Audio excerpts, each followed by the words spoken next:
All right, guys, you are locked on Falcons. I'm your host, Aaron Freeman, and today I am giving you my in-depth scouting report of Falcons 2021 sixth-round wide receiver out of Arizona State, Frank Darby.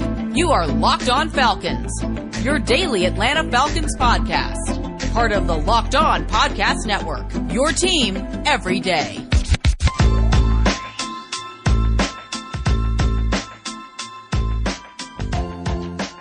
So guys, you know me, I'm Aaron Freeman, been covering the Falcons for many years, formerly at FalcFans.com, RIP, still going strong on Twitter at FalcFans, and of course the host of this illustrious Locked On Falcons podcast, your daily Atlanta Falcons podcast, right here on the Locked On Podcast Network, your team every day. And before we get into my detailed scouting report on Frank Darby, I do want to plug the Peacock and Williamson podcast, one of the national shows covering the NFL on the Locked On Podcast Network, where you can get in-depth insight on every team, every game, every move from NFL analyst Brian Peacock and former NFL scout Matt Williamson. Find the Peacock and Williamson podcast on the Odyssey app or wherever you get your podcasts.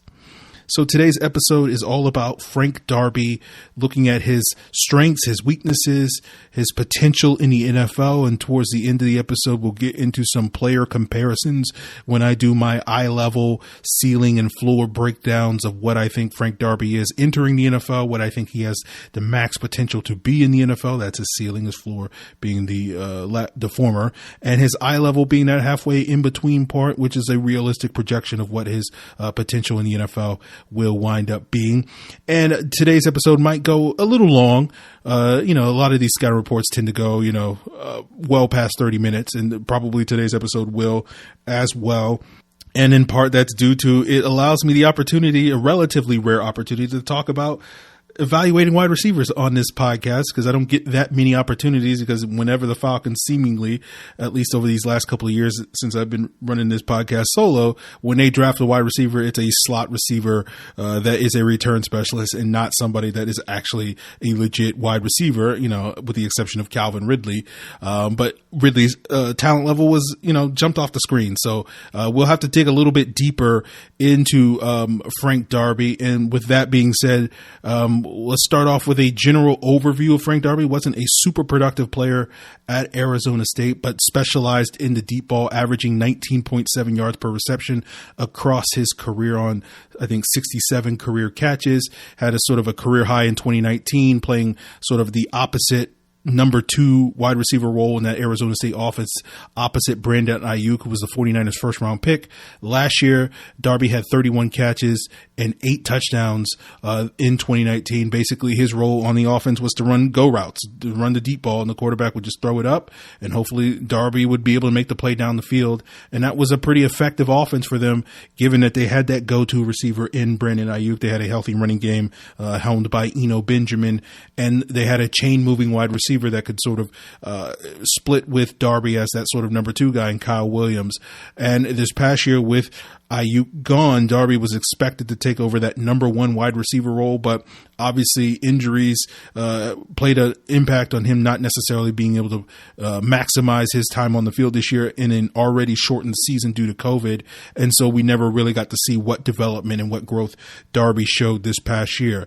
But there are 2 main things that I do like about Frank Darby, because later on in the episode, we might not necessarily be as praising with some of Darby's skill level stuff. But the first thing is, I love the fact that the Falcons drafted an outside wide receiver. This is the first time they've done that since 2007, from 2008 through 2020, 13 drafts. Every time the Falcons drafted a wide receiver after round 1, so Julio and Ridley don't count, they drafted a slot receiver, either a player that predominantly played in the slot in college or projected to be a slot in the NFL, like Harry Douglas and Justin Hardy, while guys like Kerry Meyer, Devin Fuller, Russell Gage, and Marcus Green were predominantly slot receivers in college. The last time the Falcons drafted a non-slot receiver outside of round 1 in a draft was 2007 with Laurent Robinson. And anybody that's listened to me talk about the wide receiver position over the last 7 or 8 years knows that I have a bias against slot receivers. And it's not because those guys lack value, but generally speaking in the NFL, they are kind of a dime a dozen, outside of the Cole Beasleys, the Julian Edelmans, and the Cooper Kupps, and don't read too much into the commonalities with those three examples. But those are three guys that over these last couple of years have spent, 80, 90% of their time in the slot and been very productive doing so. And those guys certainly do have value. And by all means, if you have a player like that on your team, by all means, take advantage of it.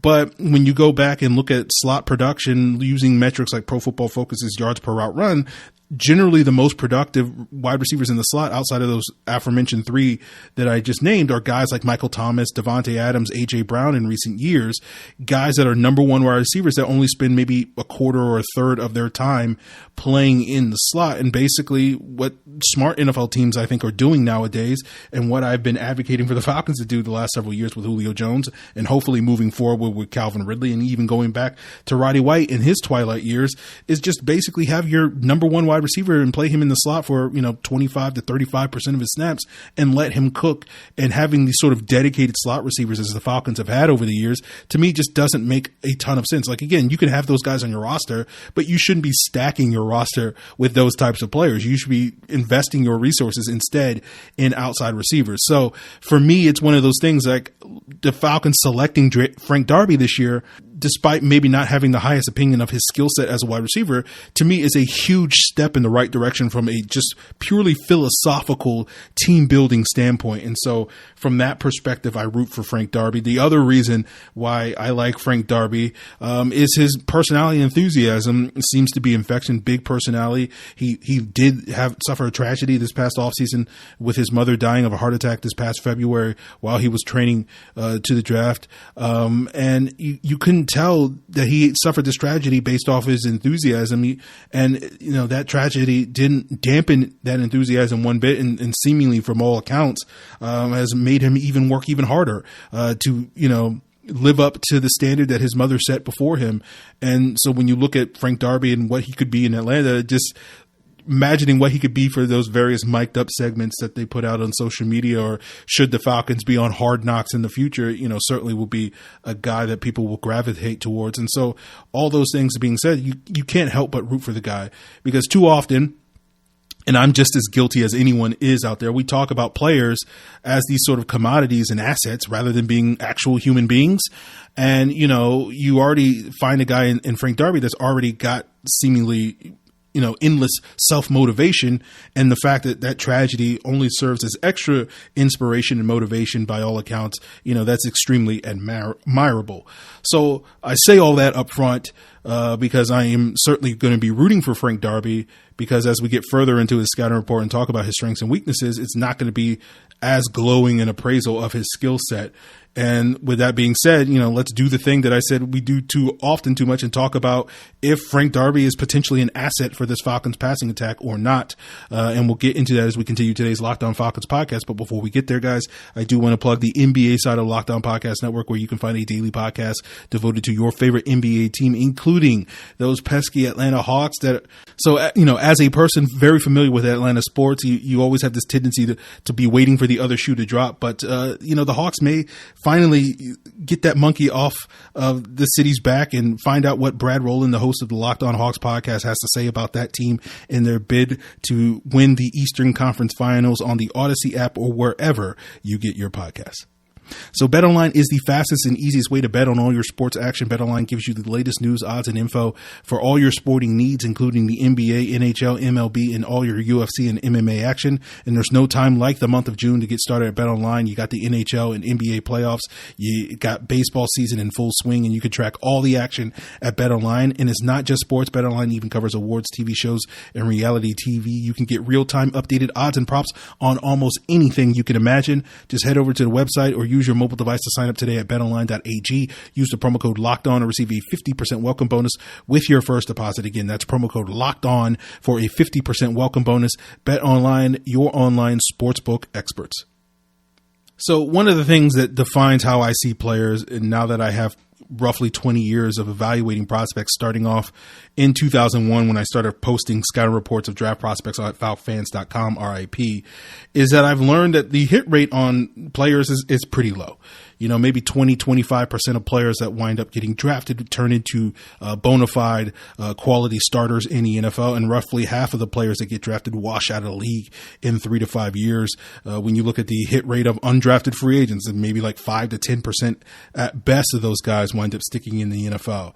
So what this has taught me that, basically when you have, a handful of players, 4 or 5 guys, only maybe one of those guys is going to wind up being an impactful player in the NFL and a true blue starter.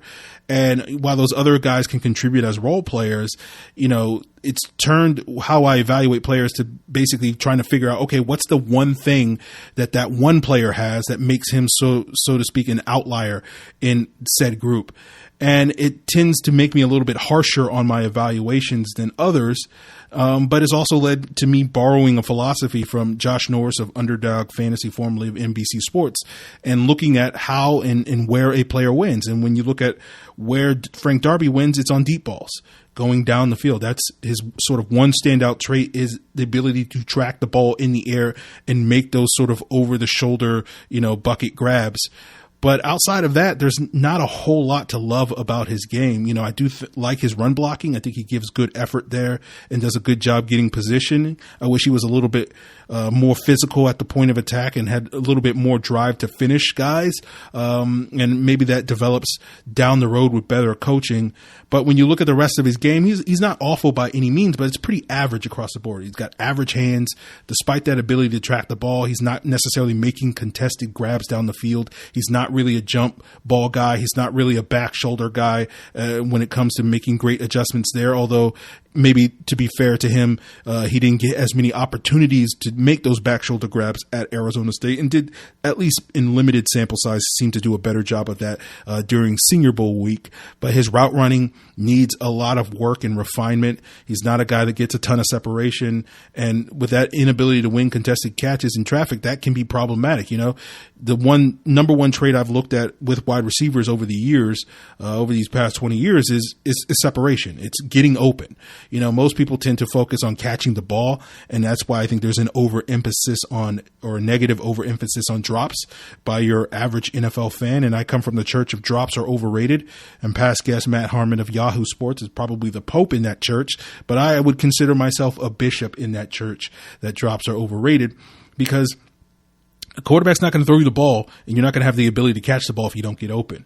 And I'll take a guy that gets open 10 times a game and drops 2 of them versus a guy that gets open, 4 times a game and drops none of them. And the former guy is going to be 2 times as much productive, at least has the potential to be 2 times as much productive as the latter.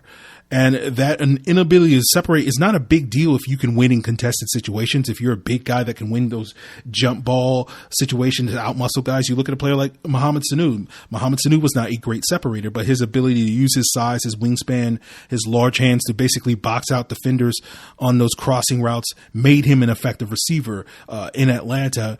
And you put him up against a more physical corner that can handle that size and that physicality that Sanu brings to the table. Take, for instance, in that first Seattle game in 2016 during the regular season, when he was going up against a 6'3" corner by the name of Deshaun Shedd, Shedd shut Sanu down in that game.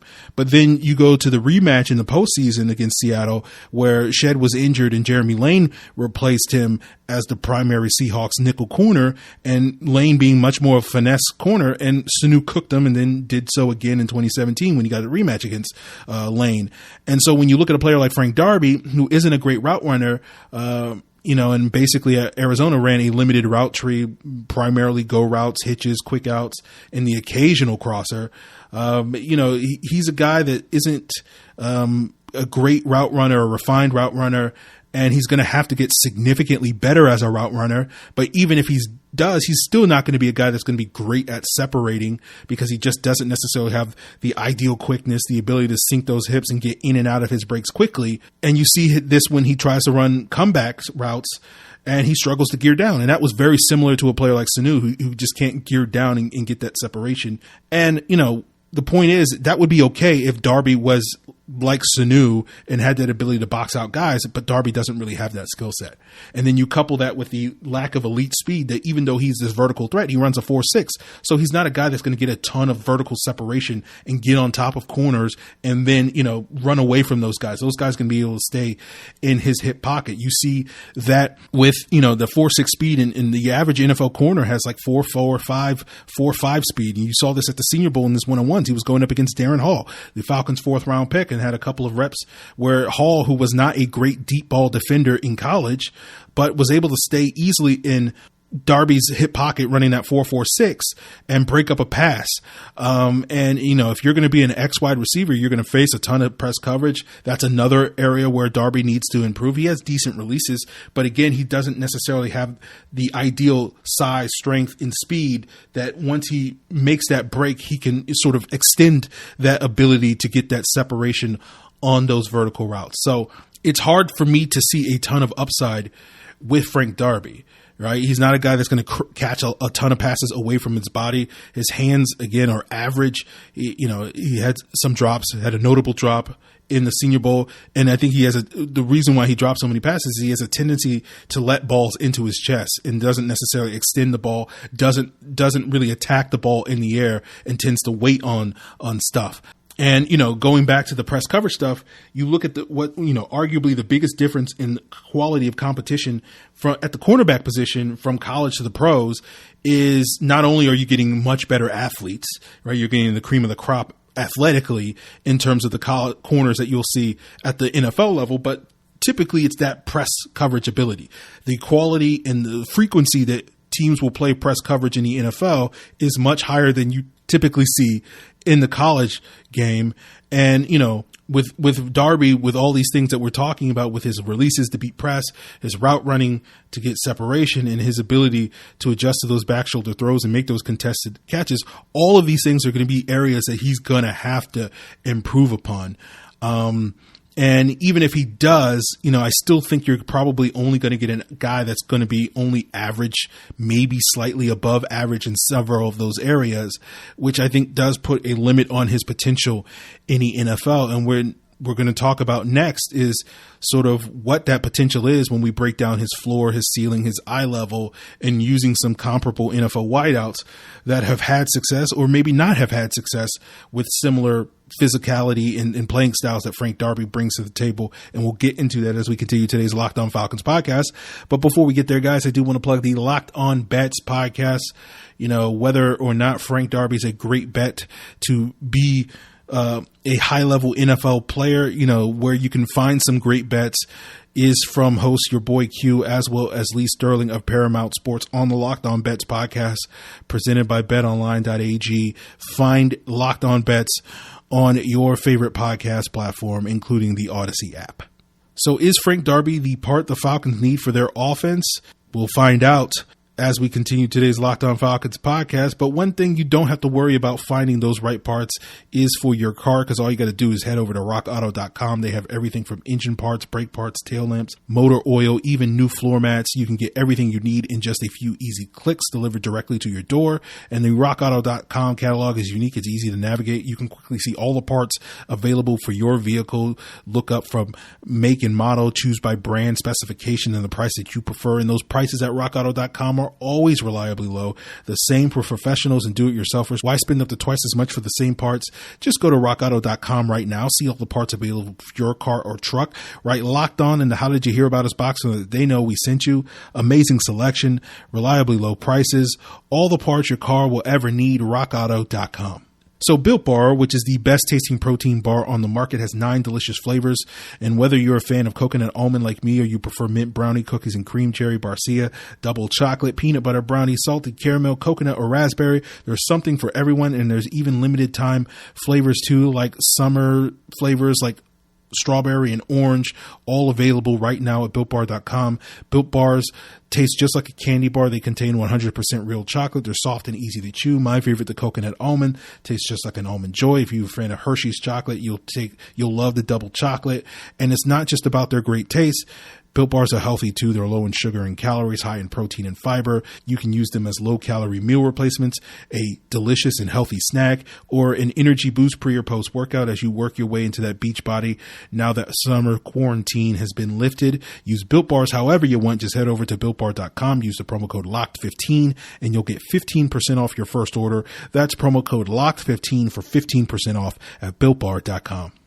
So one of the things about Darby is that, as I mentioned earlier, he's not necessarily a great athlete. Pretty much across the board in the various combine metrics, he tested out below average, and that was at his pro day where presumably you would assume that he would get a little bit of a bump compared to the combine. So maybe he's not even as athletic as his pro day testing would indicate, and I think that's reflected in his film. So when I was trying to find comparisons for him to do the floor and ceiling and eye level for him, it was kind of difficult to find comparable athletes that have had success in the NFL that were very similar to Darby, that didn't have necessarily a standout trait in terms of agility scores or 40 speed or size or whatever the case may be.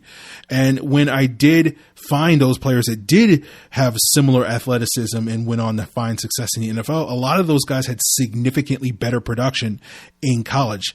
And, you know, you look, for example, Robert Woods, the Rams wide receiver, was almost identical athletically as Frank Darby, but Woods had 4 times as much production at USC in college, catching over 250 career catches, while Darby only had 67. And, you know, for a lot of the comps I found, you saw guys with 200 plus career catches. So they had a lot bigger sample size where you could simply just look at the film and ignore the athleticism or lack thereof and say, oh, the film tells us this about this player, so we're not as concerned about, you know, his 3-cone or his short shuttle or his 40 time or whatever the case may be. But you can't really do that with Frank Darby because he had that limited sample size, of course, due to the COVID shortened season and injuries dealing with other things. So we didn't necessarily get to see what Darby could do and how much growth he showed going into this past year.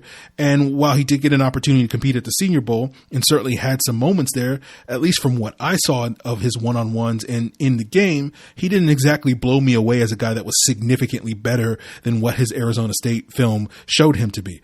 So, you know, he was able to show some potential there, but I still feel like he's a player that's a ways away. So that brings me to the floor that I have for him, his starting point in the NFL. And the player I came up with was Riley Ridley, obviously the younger brother of Calvin that played at Georgia. Similarly to Darby, Ridley only had 69 career catches in his career, basically with 1 year of production at Georgia. He was a 4th-round pick of the Chicago Bears in 2019.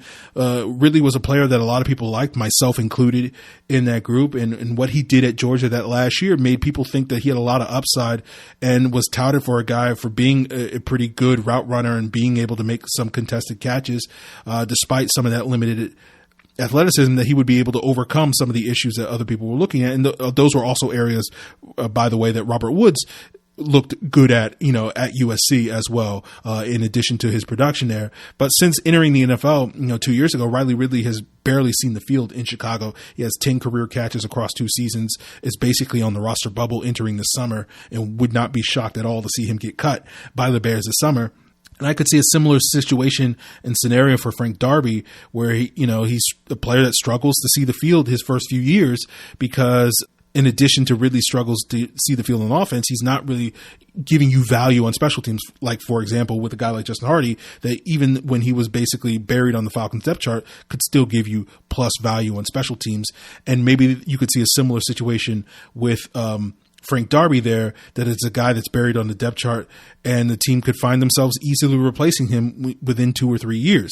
Now, the good thing that Frank Darby has going for him that Riley really didn't have in Chicago is that there's no Allen Robinson ahead of him that has forced him to be on the bench in Chicago, like here in Atlanta, now that Julio Jones is out the door. So Darby will have a much better chance of earning playing time early on in Atlanta, given that the Falcons don't really have any other viable X wide receivers on their roster. But it gets to the point of good versus bad bets, a topic of discussion that I have discussed probably ad nauseum to many of you listeners this offseason and previous off seasons, and that you take a wide receiver that has limited athleticism, limited college projection, and a lot of people, including myself, thought Ridley would be able to overcome those issues in the pros and be an effective starter, and he hasn't. And that's, essentially boils down to being a bad bet. And Darby is a similar player that has similar dynamics. And if he's able to overcome that, then that's great for him. But he'd kind of have to be basically the outlier in that regard. And I don't have access to enough data to know, how many wide receivers that have made it in the NFL caught less than 100 passes in college, and what that sort of success rate is from those guys in that sample that have limited production in college, and what it is making the jump to the pros.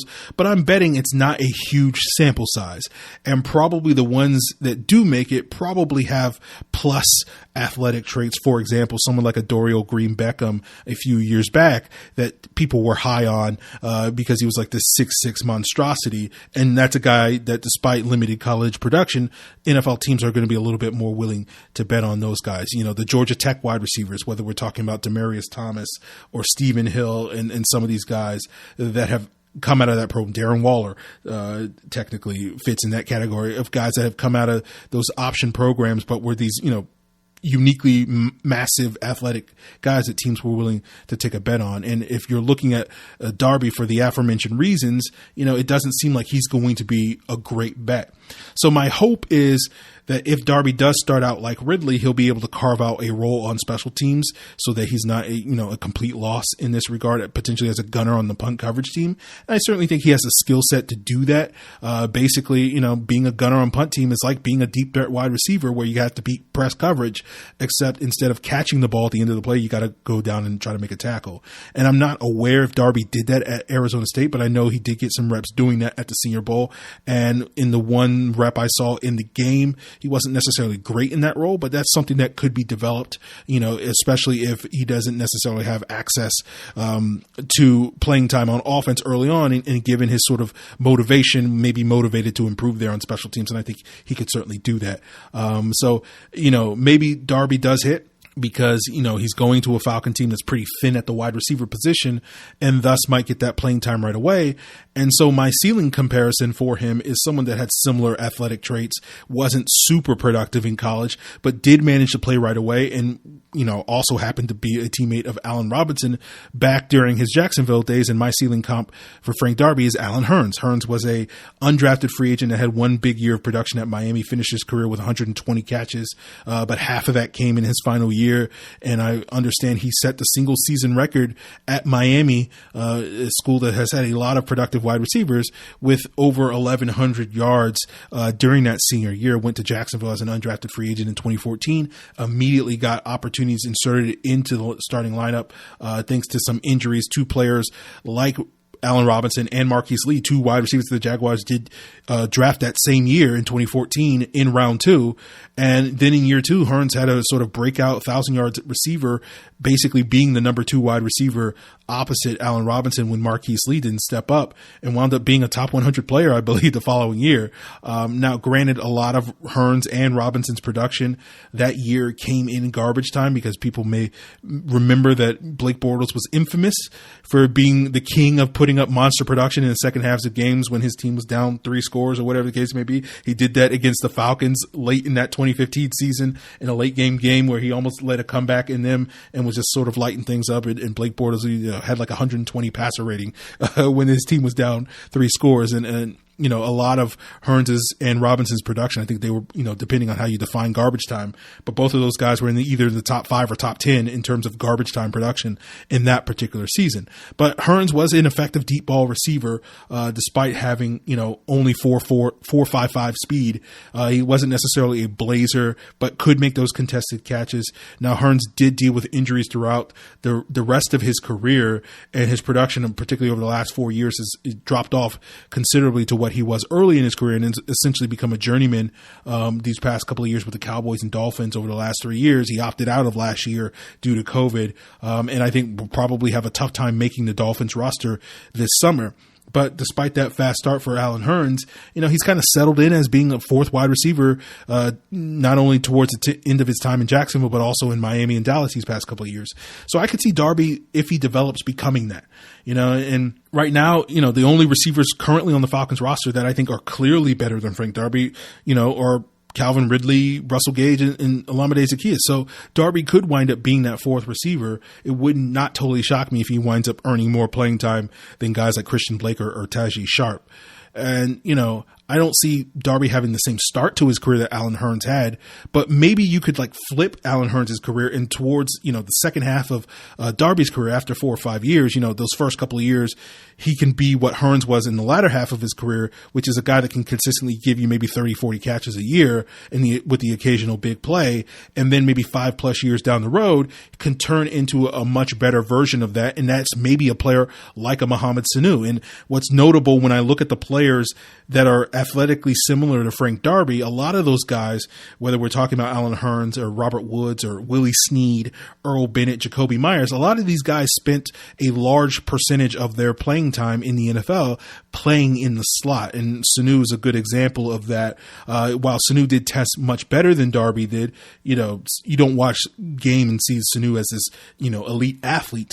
But obviously proved to be a very effective slot receiver that was capable of moving the chains and doing a lot of that dirty work as a run blocker. And I think Frank Darby has similar abilities in his game and potential upside that I could see him with time developing into an effective slot receiver, because some of the few times that he does flash as a route runner, a lot of it is some of those in-breaking routes similar to how Sanu thrived in the Falcons offense over the years, and particularly going up against some of those finesse wide receivers like the aforementioned Jeremy Lane, where Sanu was able to use his size and physicality against those guys and was much more effective against those smaller slot corners than going up against the outside corners that are bigger and physical and can match Sanu in that physicality. And similar to Darby, where I think Darby could wind up, going up against like a 5'10", 180-pound slot corner would do much better than going up against like a 6'1", 195-pound outside corner. So I'm not going to necessarily predict a 1,000-yard season for Frank Darby like Alan Hearns had, but I could see sort of where his career is kind of flipped, and where on Darby's second contract, he could turn into a competent sort of number 3 type of player like Sanu was and like what Alan Hearns was early in his career, particularly if you have a strong duo of receivers ahead of him like the Falcons have had over the years with guys like Julio and Calvin Ridley. Because despite being an outside deep threat in college, Darby may project better to be more of that slot chain mover, because again, he's not going to have that elite premier deep speed that can take advantage of that on the outside. But let's just say, with development, the best case scenario for him, becoming that Sanu type of player, maybe 5 years away. But for his eye level, meaning that halfway point in the most realistic projection of what he can be in the NFL, I went with a player that was more of that vertical receiver, another guy that made his name in college as a vertical threat and is similar athletically, and that player was James Washington. Darby averaged 19.7 yards per reception in college. James Washington averaged 19.8 at Missouri, was a second-round pick of the Steelers in 2018, and we'll see what Washington develops in the future. But so far in his NFL career, has been primarily utilized in Pittsburgh as an outside stretch wide receiver, but doesn't have that sort of elite speed to run away from corners, running a 4.54 40, and similarly to Darby, isn't necessarily a big jump ball guy that's going to win above the rim. And I think that's one of the reasons why he hasn't been as consistently impactful in the pros as I'm sure the Steelers thought he would be when they drafted him in the second round. In 2020, he's coming off a 30-catch season. His best year was in 2019, oddly enough, when Ben Roethlisberger was injured. And what's interesting is that's one area of Ben's game that has deteriorated over the years, that deep ball ability. He's a guy that has been throughout his career, particularly early on in his career playing in Bruce Arians' offense, was known as a guy that could push the ball down the field and showed considerable touch and ability on the deep ball. But that's an element of his game that has deteriorated in recent years. And I think part of the reason why Washington hasn't really made an huge impact in Pittsburgh is because of that. He doesn't have a quarterback that can, put the ball in the bucket. Similar to the situation with Darby, with Washington, he needs to have a quarterback that has that touch and that timing to drop the ball in the bucket. So when you look at 2019, Washington's most productive year, his quarterbacks were Mason Rudolph and Duck Hodges, replacing an injured Roethlisberger. And it's notable that Washington's production improved when Hodges was the quarterback, because Hodges seemed to show a lot more touch on his deep balls than either Roethlisberger has showed in recent years and earlier that season before he got injured, as well as what Mason Rudolph was able to show. And so when you look at Washington's production over the final month of that 2019 season, when Duck Hodges was the starting quarterback, his production spiked, increased dramatically to what it was over the first, few months of that season. So to me, if the Falcons are intent on making Darby into what he was in college, which is that vertical stretch receiver, I could see him realistically growing into a James Washington type of player that similarly is a fourth wide receiver, like we saw Washington be this past year, where Chase Claypool, their Steelers rookie this year, emerged as sort of their go-to X wide receiver, and Washington is more as a fourth option and a backup option in that role. And I could see sort of Darby getting surpassed down the road similarly if the Falcons do invest in a better X wide receiver like the Steelers did in Claypool this past year. And you could see that happen with Atlanta a year or two down the road. But I think that's kind of the ideal, not only for Darby, but for Washington, where he's a functional number 3 wide receiver if you have quality number 1 and 2 options. And obviously you hope the Falcons have that with Calvin Ridley and Kyle Pitts. And then you couple that with a healthy running game, something that the Falcons nor Steelers have not necessarily had these last couple of years. But, Darby could be a player that could be a kind of infrequently used fourth option for you. All he needs to do is catch maybe 2 or 3 passes a game most weeks. And that's kind of similar to what Mohamed Sanu was most weeks, outside of, the handful of big games that he would have during his heyday when the Falcons offense was cooking in those years from 2016 to 2018. And, I think one of the issues that we're going to have to see how it plays out with Frank Darby here in Atlanta, similar to what has happened with Washington and Pittsburgh, is the quarterback situation, because we know, despite, denial that some people like to live in, Matt Ryan's not necessarily a great deep ball passer. And it's not as if in Pittsburgh, Big Ben and Rudolph weren't willing to take shots with Washington. When they would see those one-on-one cover one situations, they would take their shots with him. And so they took plenty of opportunities with Washington. They just weren't connecting with them because, again, Washington, even though he tracks the ball well, you kind of have to have your quarterback drop the ball in the bucket. And dropping deep throws in the bucket has never been a strength of Matt Ryan's game. The deep receivers that he has connected to the most over his career have been guys like Julio and Roddy that were able to go get the football. He's had success on deep throws with Calvin Ridley, but one of the things that the Falcons have learned with Calvin Ridley is you're not throwing go routes and post routes with Calvin Ridley. You're running those deep comebacks and those corner routes with Calvin Ridley that are a little bit more touch and timing, that do rely a little bit more on Ridley's ability to separate rather than being that guy that can go and get the football on those go routes and post routes.